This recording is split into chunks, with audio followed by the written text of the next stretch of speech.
Of course, we know that learning and knowing how to learn is important, but it has never been more important than it is now. The importance of learning will only increase. We can hearken back to what futurist Alvin Toffler said. The illiterate of the 21st century will not be those who cannot read and write, but those who cannot learn, unlearn, and relearn. According to recent evaluations, students are going to have trouble finding jobs. In the future, the Bureau of Labor and the World Economic Forum have predicted that 65% of the jobs students will be applying for do not exist now. And the National Center for Educational Statistics evaluated students enrolling in college and graduating and came up with some startling facts. It found that only 40% of the students graduated from college in 4 years. And even when you look at students in 6 years, only 60% graduate. And of those who didn't graduate, 66% said the primary reason was they didn't know how to learn and study. No one had shown them how to study and learn. Unlosky, Rawson, Marsh, Nathan, and Willingham reviewed more than 700 scientific articles on 10 commonly used learning techniques. They evaluated whether the technique was useful in a range of learning conditions, how it assumed learners of various ages, abilities, and levels of education. The learning techniques were all compared. Surprisingly, one of the most common techniques, underlining and rereading, proved to be one of the least effective.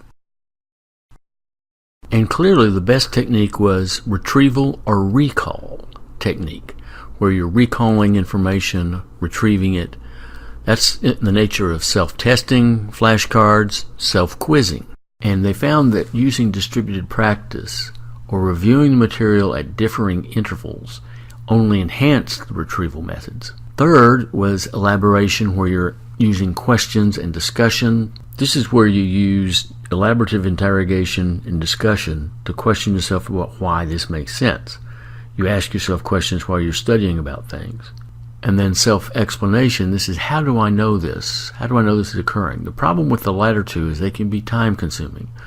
If we're looking for efficiency, retrieval, and especially with distributed practice, works best. An exciting study published by Karpke and Roediger talked about how they found that retrieval testing was almost 50% more effective than traditional rote memorization and even mind mapping. And this makes sense because there's the well-known forgetting curve that shows that information learned only once diminishes over time, so that eventually we haven't retained very much at all, less than 10%. Now, moving something from short-term to long-term memory requires you to reverse the forgetting curve. The typical forgetting curve for newly learned information, as you can see, shows that after 3 days, everything that's been learned is gone, unless we can reverse the forgetting curve by reviewing. Reviewing and recalling the information is what strengthens those synaptic responses and makes the memory last. And science has also shown that the most effective way to do that is with spaced repetition, doing it at intervals. There are quite a few retrieval schedules, but there's one that's been very popular and very effective. You take in the information, and 5 minutes later review it. That doesn't mean you have to study it again, it's a review. Then an hour later, review it again. And then 3 hours later, review it again. And then 6 hours, you do it again. And then you repeat that 3 times a day for 2 days. So it's actually pretty easy to remember. 5 minutes, 1 hour.